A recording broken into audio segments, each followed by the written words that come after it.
അസ്സലാമു അലൈക്കും വറഹ്മത്തുള്ളാഹി വബറകാതുഹു.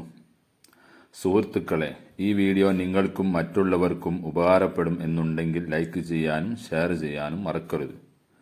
ഈ വീഡിയോ പൂർണ്ണമായും കേൾക്കാൻ ശ്രമിക്കുക. നമ്മുടെ എല്ലാ പള്ളികളിൽ ഇന്ന് കസേരകളുടെ എണ്ണം വർദ്ധിക്കുകയാണ്. കാരണം ഇന്ന് ഇരുന്ന് നമസ്കരിക്കുന്നവരുടെ എണ്ണം കൂടുകയാണ്.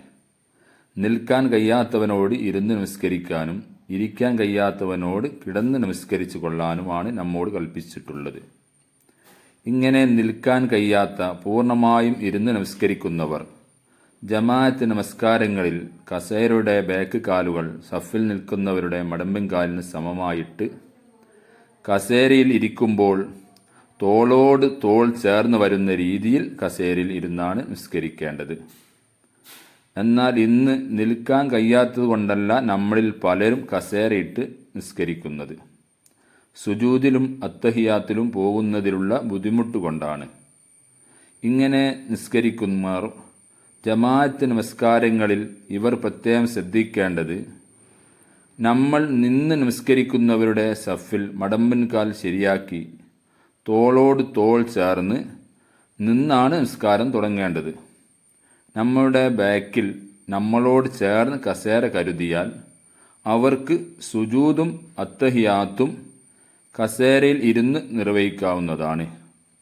ഇതിൽ പല ആളുകളും സംശയിക്കുന്നത്, ബാക്കിൽ കസേരയിട്ടാൽ ബാക്കിലെ സഫിലുള്ളവർക്ക് ബുദ്ധിമുട്ട് വരുമല്ലോ എന്നാണ്.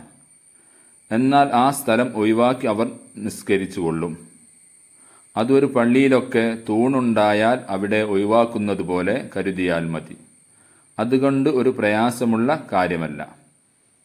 വലിയ ജമാഅത്തുകളിൽ സഫിൻ്റെ അവസാന ഭാഗത്തേക്ക് കസേരയിടാൻ പ്രത്യേകം ശ്രദ്ധിക്കുക. ഇങ്ങനെ അവസാന ഭാഗത്ത് കസേരയിടുമ്പോൾ സഫ് പൂർത്തിയായി നമ്മുടെ അടുത്തേക്ക് എത്തും എന്ന് ഉറപ്പുവരുത്തേണ്ടതാണ്. ഈ കാര്യങ്ങളെല്ലാം കസേര ഉപയോഗിച്ച് നിസ്കരിക്കുന്നവർ പ്രത്യേകം ശ്രദ്ധിക്കേണ്ടതാണ്. ഇതാണ് അതിൻ്റെ പൂർണ്ണമായ രീതി.